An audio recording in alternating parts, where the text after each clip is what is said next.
Hi everyone, welcome back to a cup of tea with me.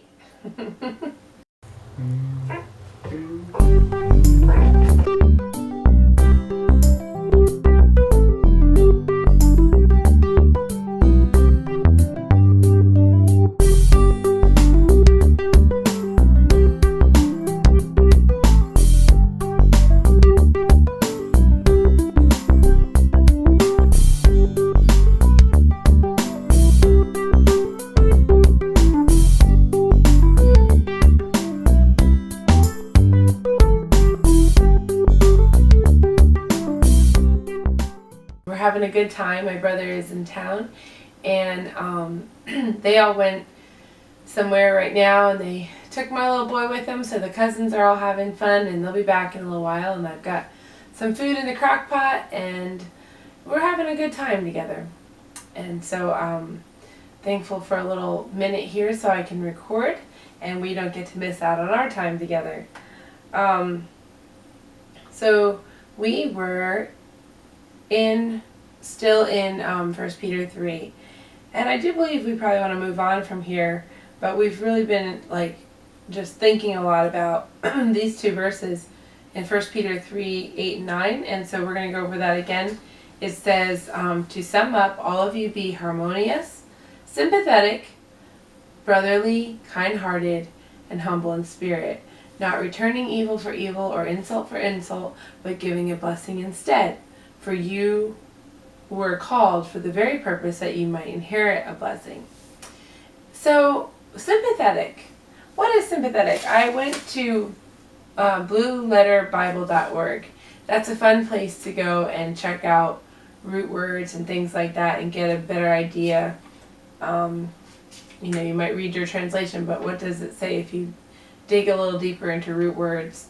And from it I drew out that sympathetic, I already knew sympathetic, sim is like same, so sympathetic I think is same feeling, or in other words that I got reading a little bit, it said having compassion, suffering with, having a fellow feeling or same feeling, suffering or feeling the like with another. The last line kind of sounds more confusing. So I think of sympathetic, very much a good example would be if somebody passes away and someone else comes along by the side of the people who lost their loved one and actually comforts them and actually takes the time to feel their pain with them and be sympathetic. Why do I have the timer set? I don't know. Oh, that's right. I need to make rice. That's right. I need to make rice and turn the crock pot back on because it is getting a little bit too hot. I had cooked some sweet and sour chicken before, and it was cooked already, so when I put it in the crock pot, it's not like it really needed to cook that much, and I thought it was getting a little bit too cooked almost, so I decided to turn it off for a little while, and I'll turn it back on before they get back and make some rice, or maybe I should make some noodles. No, I'll make rice. Okay, so now that we decided that, sympathetic, having compassion, suffering with, having a fellow feeling or same feeling. Yeah, okay, and then brotherly, loving like a brother. If you have brothers and sisters, you know what that's like. In God's family, we do this with one another. If you have a loving family, that is, you understand that brothers and sisters in a healthy family love each other very, very much. And have you ever heard, or have you said or heard someone say it to you, and it was a wholesome kind of love? They gave you a hug and said, love you, and this, it happens very easily among God's people that we do express that because we really do love each other, and we really are a family. God is our Father. Jesus made the way for that. So it's really, this instruction is actually just quite practical for a family. It's like, treat your brother right, treat your sister right. Love each other like that.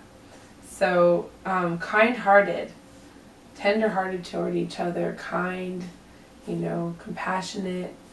That's being kind-hearted. And humble in spirit. I think just thinking about it, what that means. It's not going to be a spirit that is prideful about something or it's just what it is. It's humble in spirit, like it says.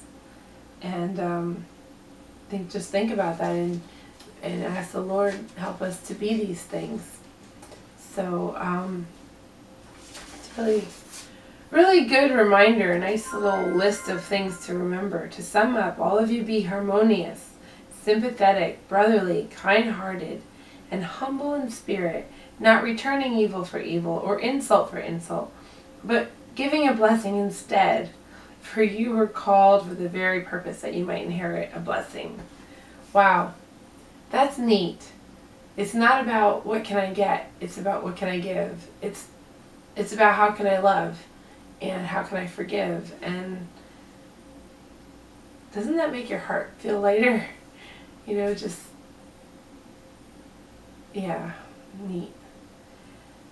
Well, moving on, it says,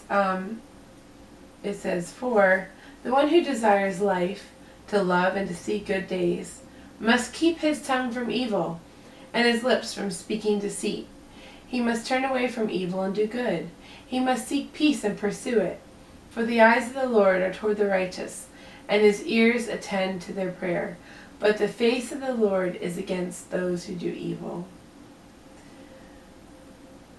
Well, let's continue on next week. That was where we ended there, was verse 12. Thank you for joining me. It's a short and sweet cup of tea, and